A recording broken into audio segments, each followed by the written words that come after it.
Bonjour à toutes et à tous, bienvenue dans le podcast du bien vivre et du bien vieillir. Aujourd'hui, on va parler du lien intergénérationnel et notamment du service civique Solidarité Senior. Bonjour Nicolas Assaïs. Bonjour. Alors pour commencer, pouvez-vous en quelques mots vous présenter, nous expliquer ce qu'est le service civique Solidarité Senior? Bien sûr. Alors, le service civique Solidarité Senior, c'est une association à la base qui est porteuse d'une mobilisation nationale. Elle a été impulsée par l'association Unicité et portée actuellement par le ministère chargé de l'autonomie et le secrétariat d'État chargé de la jeunesse et de l'engagement. Et avec un soutien financier de Malakoff Humanis et de la GRCO, donc une stabilité au niveau du déploiement. Et cette association, elle a 4 objectifs principaux. C'est lutter contre l'isolement des personnes âgées, aussi bien qui vivent à domicile qu'en établissement. Soutenir le bien vieillir, donc permettre de créer du lien intergénérationnel entre des jeunes qui s'engagent dans cette mission de service civique et les personnes âgées. Faire de la prévention santé, faire de l'accès au numérique. Le troisième point, c'est promouvoir les métiers du bien vieillir.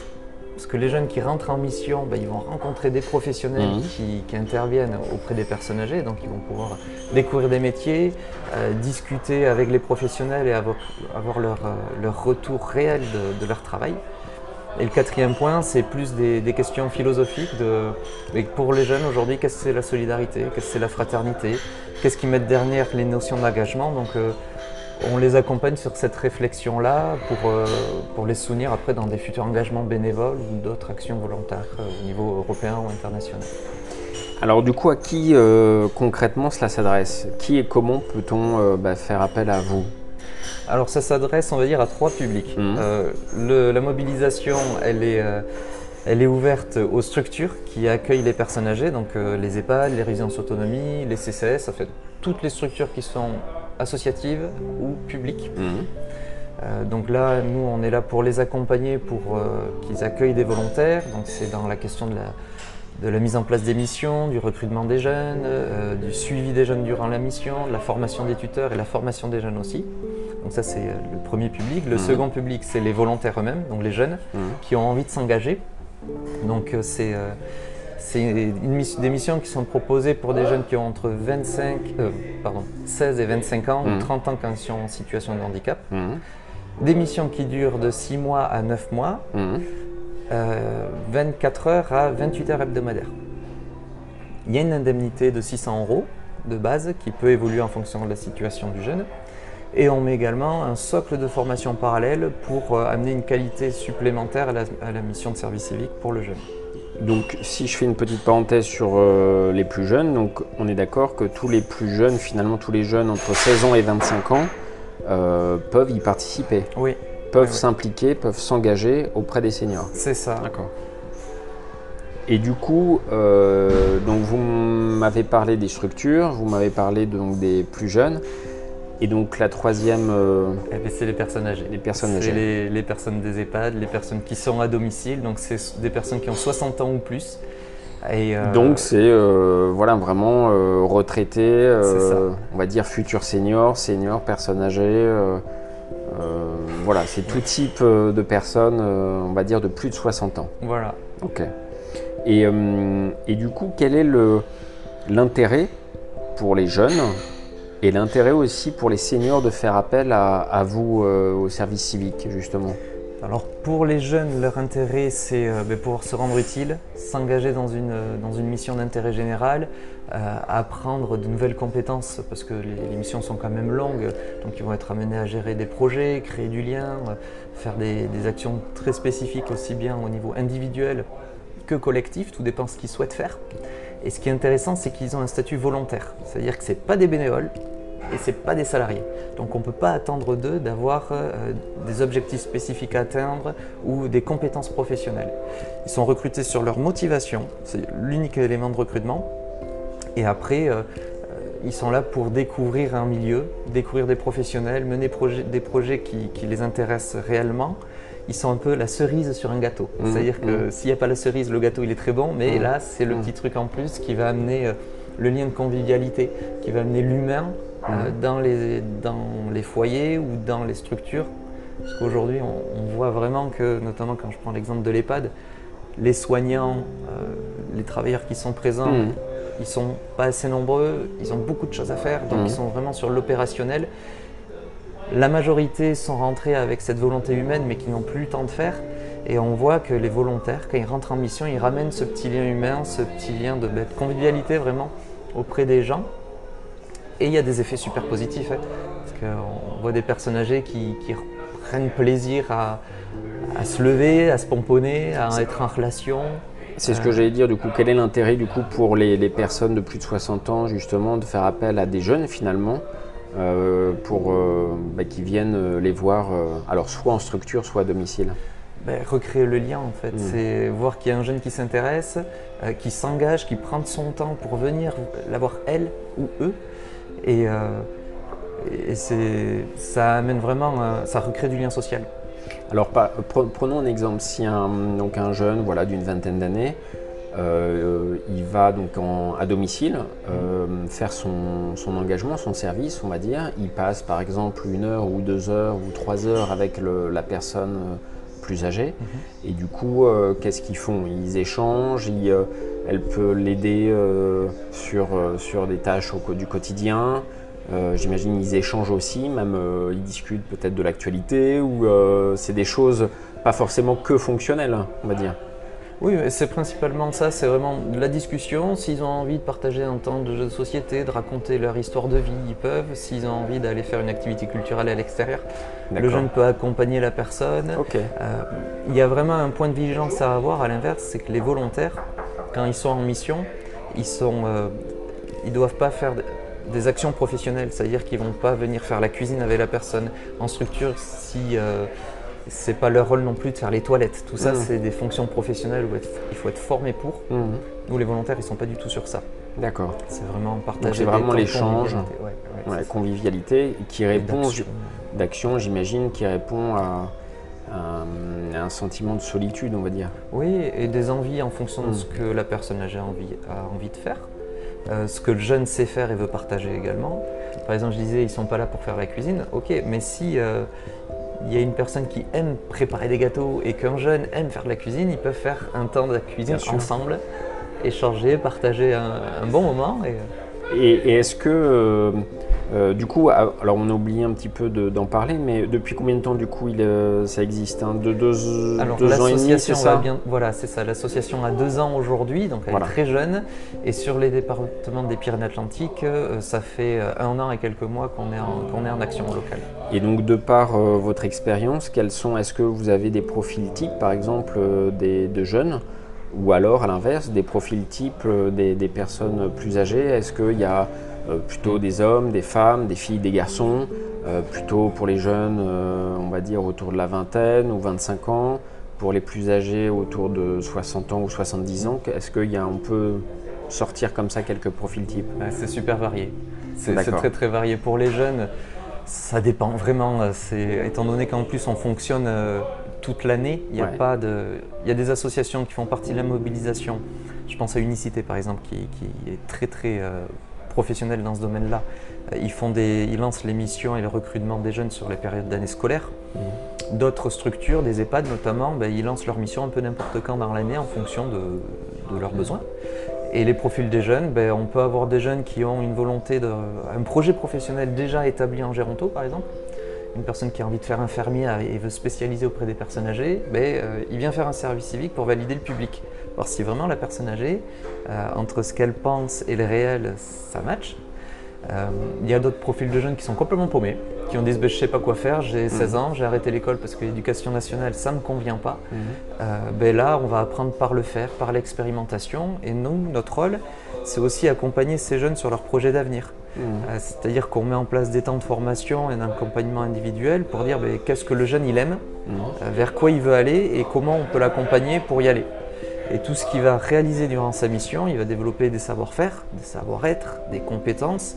Et tout ce package-là, on va le traduire en compétences professionnelles. Comme ça, quand il va rentrer en formation, quand il va être devant un employeur, il pourra dire professionnellement, je sais mener ces actions-là. Voilà les projets que j'ai pu mettre en place, il y a là les répercussions, donc il y a une plus-value importante. Ça fait sens. voilà, ça fait sens finalement pour les deux parties, hein, pour les plus jeunes et du coup pour les seniors aussi. Ouais. Et les seniors, c'est pareil, c'est des profils très variés. On peut avoir des personnes qui ont un gros niveau de dépendance en EHPAD, des grosses difficultés de mobilité.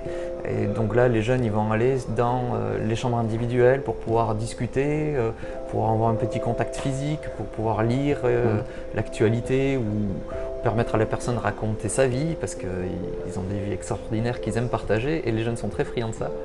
Après, on peut avoir des jeunes, des jeunes de 60 ans qui sont un peu isolés géographiquement, qui ont acheté une maison et voilà, qui, du fait qu'ils rentrent dans la période de retraite, n'ont plus d'emploi parce que ça se termine et se retrouvent un peu tout seuls. Et il peut y avoir un jeune dans leur commune ou dans les communes à côté qui est disponible et qui vont partager du temps ensemble. Oui, ce qui est important aussi de dire, alors on en parlait aussi avant, c'est que quand on parle des seniors en question, ou des personnes âgées, il ne s'agit pas forcément de personnes voilà, de 88 ans ou de personnes de 92 ans en EHPAD, etc. Il s'agit aussi des jeunes seniors ou des futurs seniors voilà, de 60 ans, 62 ans, 64 ans qui sont chez eux et qui recherchent aussi tout simplement un lien. Retrouver une certaine aussi utilité grâce à un lien parce que en plus, ces jeunes-là, ils font leur service civique, on va dire en continu auprès de la même personne. Ce que je veux dire, c'est que du coup, quand vous disiez 6 mois, 9 mois, les jeunes, justement, ils vont être, entre guillemets, fidèles, justement, aux personnes qui suivent. Hein, c'est ça, aux personnes qu'ils accompagnent. Hein. Oui, la régularité, c'est quelque chose qui est très important. Ça. En structure, le jeune, il est pris en charge par l'établissement. Il a un tuteur qui est un professionnel de la structure. Souvent, c'est un aide-soignant ou l'animateur ou l'animatrice d'établissement qui va être le tuteur, qui va le suivre tout le long de la mission. Moi, mon rôle en parallèle, c'est accompagner le tuteur et faire le suivi du jeune aussi sur des points d'étape. Quand on est sur du domicile, les jeunes interviennent en binôme. Et ils vont avoir un planning mis en place, mais toujours auprès des mêmes personnes pour avoir cette régularité en fonction de quand la personne souhaite que le jeune vienne chez eux, quand les jeunes sont disponibles également. Et voilà, ils ont cette autonomie pour venir au quotidien, enfin pas forcément au quotidien, mais régulièrement auprès des mêmes personnes. Et alors justement, plus largement, moi je voulais parler un peu des relations intergénérationnelles voilà, dans leur globalité au sein du service civique que vous proposez. J'imagine c'est le leitmotiv justement de ce côté intergénérationnel, échange pour convaincre aussi les jeunes de participer à ce service et finalement aux seniors aussi de faire appel à vous, non? Ce côté lien intergénérationnel, partage, transmission, non? Oui, ça c'est vraiment l'élément central de l'action du service civique Solidarité Senior, c'est recréer ce lien social entre deux populations qui ont été très malmenées suite au Covid. On parle d'isolement des seniors, mais on oublie des fois l'isolement des jeunes. Et pour revenir au lien intergénérationnel, c'est vraiment cette volonté de reconnecter les deux publics, les jeunes, les personnes âgées, enfin les seniors, parce que c'est deux mondes totalement différents et ça permet de lutter contre tout ce qui est préjugés ou idées reçues d'une population sur l'autre. Et donc les jeunes redécouvrent des personnes âgées et là, à ce niveau-là, c'est chouette de se dire qu'un gars qui a 75 ans, il n'est pas has-been du tout. Il peut être très au fait de l'actualité, très au fait des nouvelles technologies aussi. Et il a tout à apprendre de lui, justement. C'est ça. Et dans l'autre sens, les personnes âgées, on a constaté, on a eu plusieurs fois des retours de seniors qui disaient certains jeunes ont l'impression que ils sont pas sérieux. Je me permets de dire c'est des branleurs entre guillemets. Excuse-moi pour le terme, mais c'est vraiment cette image-là de jeunes dilettants. Et là, ça prouve que non. Il y a des jeunes qui sont vraiment engagés, qui ont vraiment une solidarité importante et qui le mettent en action. Ce qui est intéressant, c'est à travers votre service aussi, c'est de briser un peu les représentations sociales. Ouais, totalement. Moi, j'insiste beaucoup là-dessus parce que c'est extrêmement important. Alors là, dans votre cas, c'est dans les deux sens. C'est-à-dire, c'est les personnes plus âgées vers les plus jeunes et les plus jeunes vers les personnes âgées. Mais c'est important aussi d'insister que finalement, les représentations sociales aussi sont basées sur parfois des anciennes croyances ou en tout cas qui ont largement évolué. Quoi. Et ce qui est intéressant aussi, c'est qu'on mélange les publics dans les jeunes. Il y a des jeunes qui peuvent être totalement insérés socialement, il n'y a aucun souci. D'autres, ils vont être considérés comme plus éloignés, entre guillemets, donc des jeunes qui vont avoir des parcours de vie personnelle beaucoup plus compliqués, plus éloignés des codes sociaux. Et ça aussi, ça permet de lutter contre ça, parce que du mélanger les différents profils de jeunes, ils apprennent à se connaître entre eux.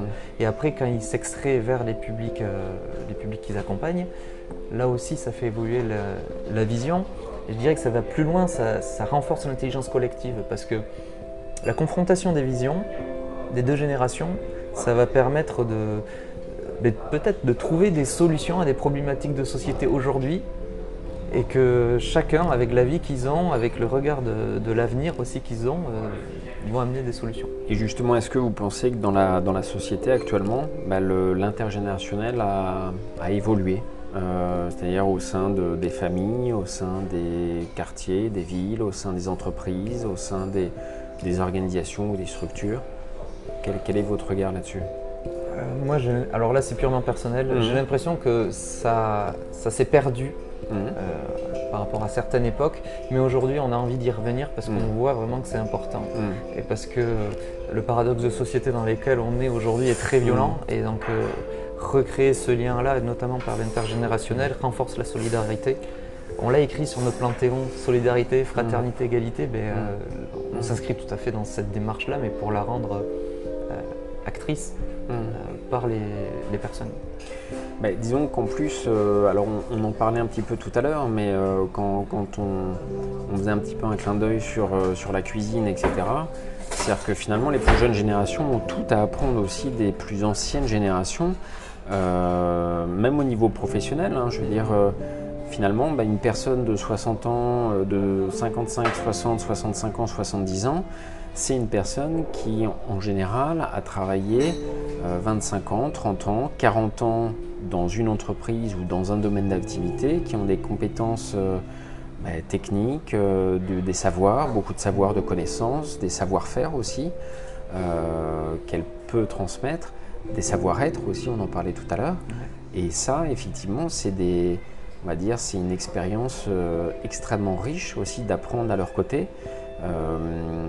Et aussi aux personnes plus âgées de transmettre, de partager vraiment leur richesse finalement. C'est aussi ça l'intérêt, alors pas uniquement pour laisser une trace, mais aussi pour faire en sorte que les générations qui viennent puissent être enrichies par leur passé finalement, leur propre histoire.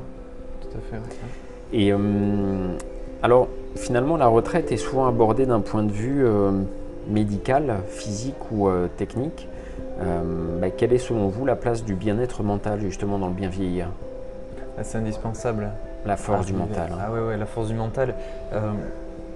Le corps lâche, on le sait, avec les années, plus ou moins vite.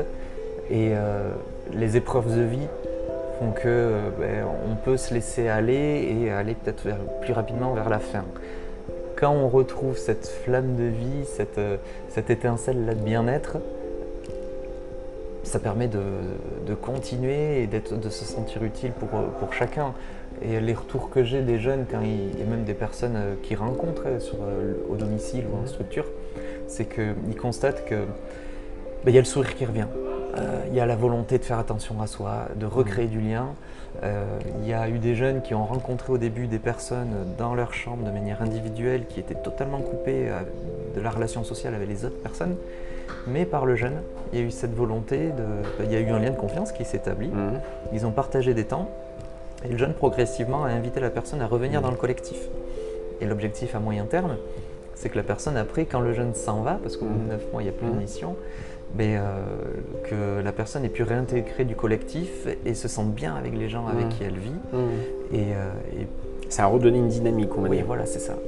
Et en plus, une question de mental, une question aussi d'état d'esprit, parce qu'il ne faut pas oublier non plus que quand on a 60 ans, 65 ans, on peut avoir 15 ans, 20 ans, 25 ans, 30 ans à vivre.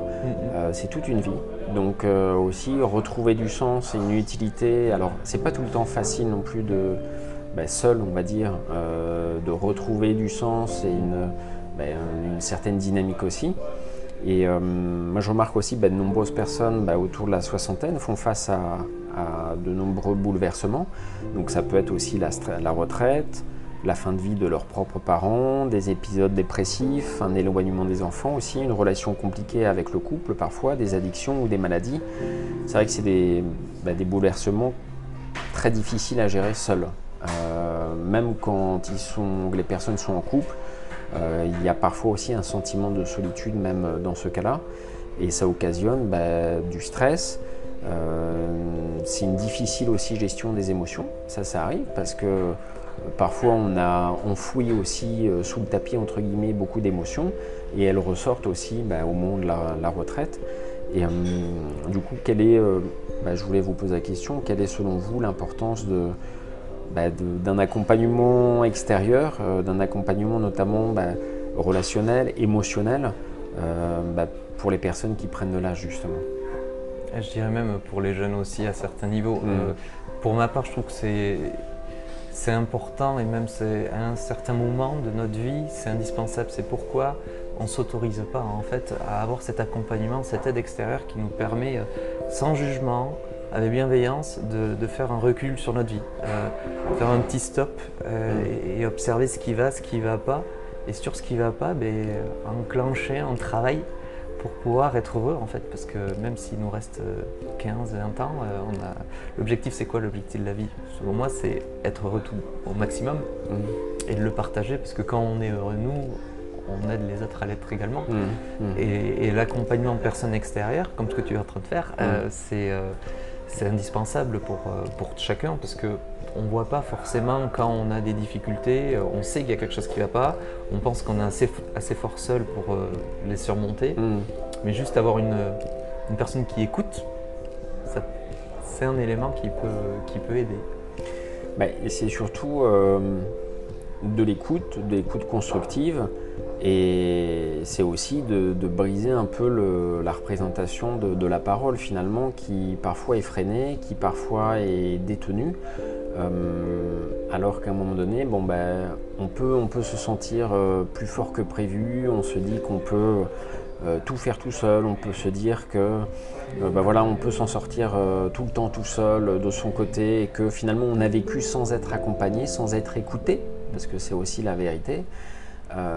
Parce que mine de rien, l'entourage, la famille, ils sont là, ils sont aimants. Sauf que les proches ou l'entourage déjà n'a pas forcément les compétences, n'a pas le temps, et c'est surtout pas son rôle justement de soutenir tout le temps, à chaque minute, à chaque heure, la personne justement qui en a besoin. Et finalement on vieillit aussi comme on a vécu, mais c'est important aussi d'oser, de franchir le pas aussi. Pour passer un cap, un moment un peu difficile, un moment un peu plus compliqué que les autres, et du coup de passer un moment à réfléchir à ce qu'on veut, à réfléchir aussi à ce dont on a besoin, pour effectivement débloquer parfois une situation ou avancer en tout cas plus sereinement, quoi. Et alors Nicolas, juste pour terminer,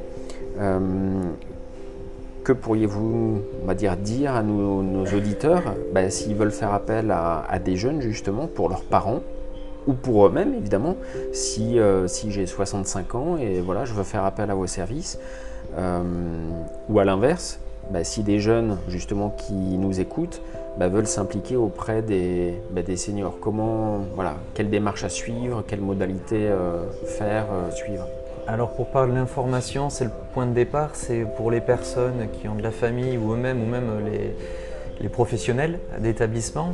Je vous invite à aller vous allez sur Google et vous tapez Service civique, Solidarité Senior. On est le premier site référencé. Dessus, il y a plein d'informations qui vont un peu plus dans le détail du fonctionnement.